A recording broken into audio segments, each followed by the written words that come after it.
Hello friends, welcome back to my channel. मैं हूं अर्चना। कैसे हैं आप सब? आज का हमारा वीडियो जो है वो ऐसे टॉपिक पे है जो हर इंसान बनना चाहता है। हर इंसान अच्छा बनना चाहता है, नाइस बनना चाहता है।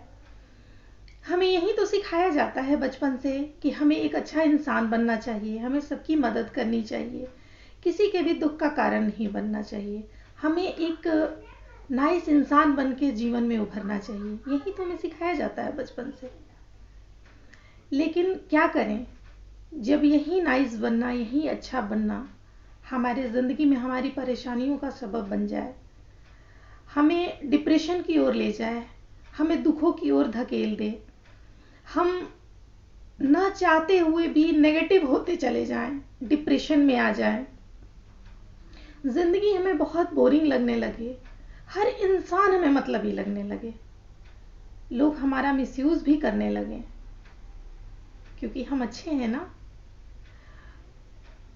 तो इन्हीं चीज़ों के बारे में मैं आज आपको बताऊंगी कि ज़्यादा अच्छा होना भी हमारे लिए अच्छा नहीं होता है, क्योंकि कहा गया है ना कि अति सर्वत्र वर्जते। अगर ज़्यादा बुरा होना बुरा है तो ज़्यादा अच्छा होना भी बुरा होता है। इस चीज़ को हमें समझना बहुत ज़रूरी है। देखिए, इसी पे मैं कुछ पॉइंट्स आपको बताऊंगी जो हमारे लिए बहुत ज़्यादा ज़रूरी है। अगर हम नाइस हैं, हम अच्छे हैं, तो हमारे लिए इन पॉइंट्स को समझना बहुत ज़रूरी है। जिसमें सबसे पहले आता है हमें ना बोलना सीखना चाहिए। ना बोलना इसलिए सीखना चाहिए क्योंकि अगर हमें लोगों के मिसयूज़ होने से बचना है तो हमें ना बोलना सीखना ही पड़ेगा।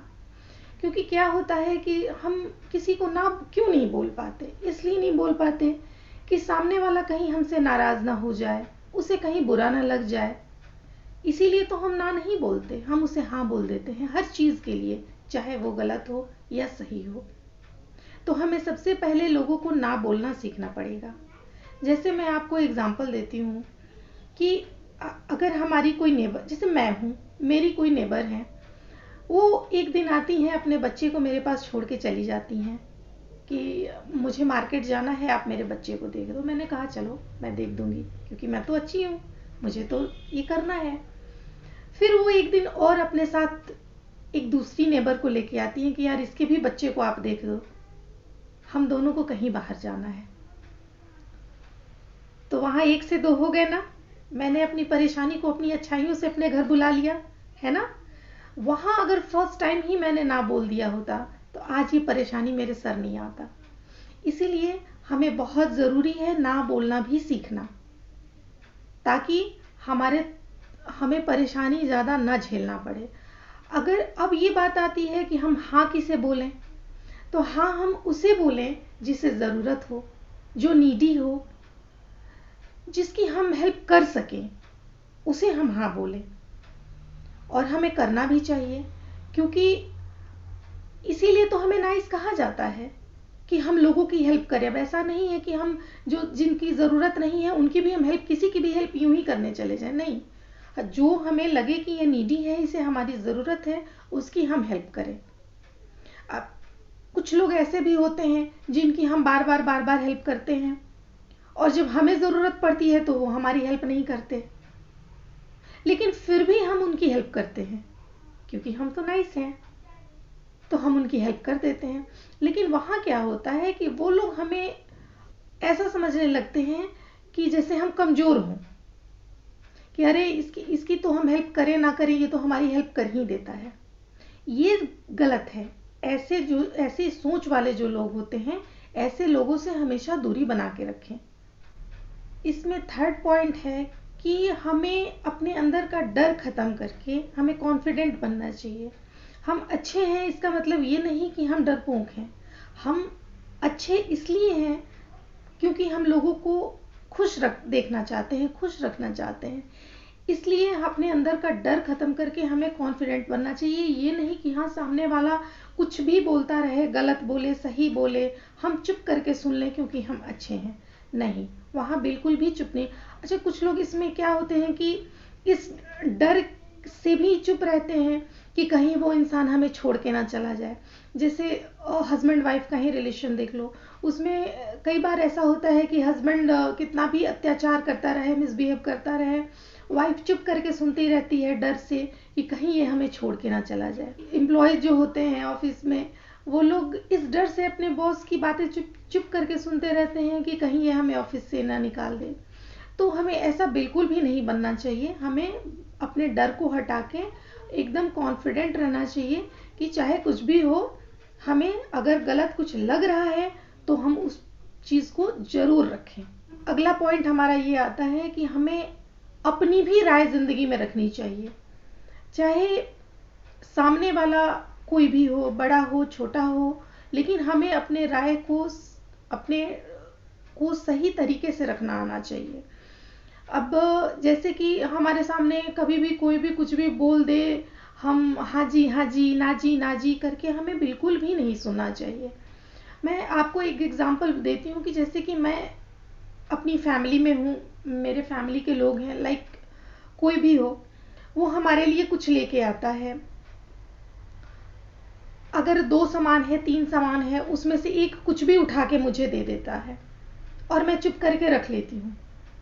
तो ऐसा बिल्कुल भी नहीं होना चाहिए। वहाँ ये कहना चाहिए कि हाँ, ये उतना अच्छा नहीं है, ये वाला ज़्यादा अच्छा है, ये मुझे ज़्यादा पसंद है।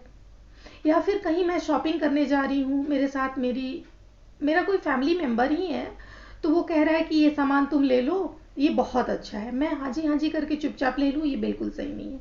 वहाँ बोल दो कि हाँ ये अच्छा है, बट एक दो और देख लेते हैं, अगर इससे बेटर मिल जाएगा तो हम ले लेंगे।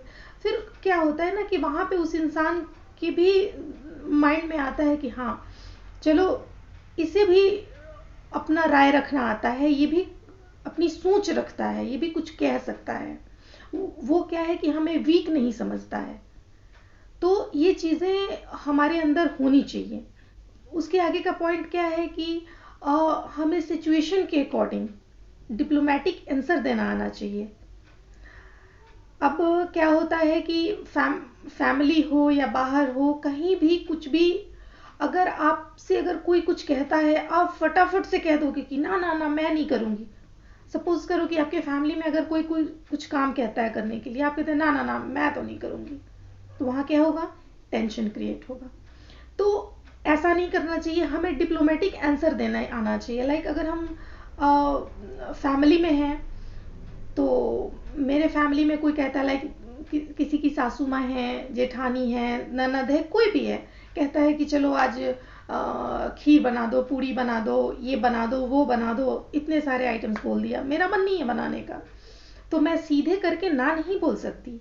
मैं उसको ये बोलूँगी कि अच्छा ठीक है, मैं बना दे दूँगी, पर क्या है ना कि मुझे मार्केट से जाके घर का सारा राशन ख़त्म हो गया है, मुझे वो लेके आना है, तो मैं कैसे क्या करूँ?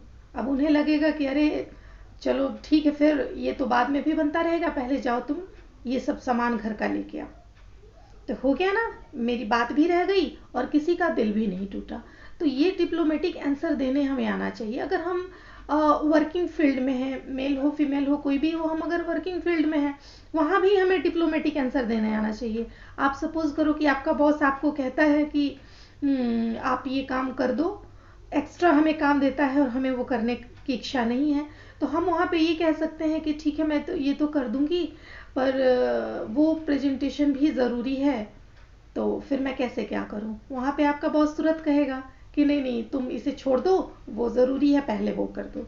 वहाँ भी हमारी बात रह गई और हमने ना भी नहीं बोला।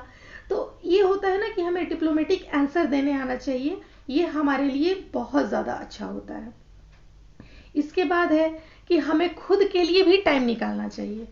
हमें खुद के लिए, हम पूरे घर के लिए टाइम निकालते हैं कि इसे इस चीज़ की ज़रूरत है, इसे इस चीज़ की ज़रूरत है, पर हमें क्या ज़रूरत है इस चीज़ का हम कभी ध्यान नहीं रखते हैं। तो हमें खुद के लिए भी टाइम निकालना चाहिए। हमें एक अपनी सोच बनानी चाहिए कि हमें क्या करना है। आप अपनी एक हॉबी डेवलप करो, आप सोचो कि इसको मुझे करना है।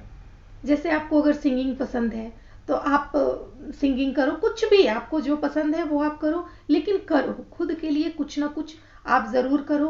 पूरे दिन आप फैमिली के लिए करते हो, उसमें से कुछ घंटे, कुछ चंद घंटे आप खुद के लिए भी निकालो, ताकि आप ये नहीं है कि सिर्फ बच्चे पालने के लिए, हस्बैंड की देख रेख करने के लिए, फैमिली को देखने के लिए ही आप इस दुनिया में आए हो। आपकी अपनी भी ज़िंदगी है। आपको भगवान ने एक बार ये ज़िंदगी दी है, क्या पता आप फिर से ये ज़िंदगी मिले ना मिले, लेकिन इसी वजह से आप अपने लिए कुछ ना कुछ टाइम निकालो और खुद को भी खुश रखो। अगर आपकी जिम्मेदारियां सबके लिए हैं तो खुद के लिए भी हैं, और खुद को खुश रखो और सबको खुश रखो।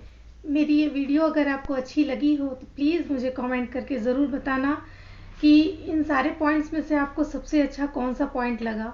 मैं आपके कमेंट्स का वेट करूंगी। अगर मेरे चैनल पे फर्स्ट टाइम आए हो तो प्लीज़ मेरे चैनल को लाइक कर देना, सब्सक्राइब कर देना, और बेल आइकन का बटन दबाना नहीं भूलना, क्योंकि जब भी मैं वीडियो डालूंगी तो आपको नोटिफिकेशन मिलता रहेगा।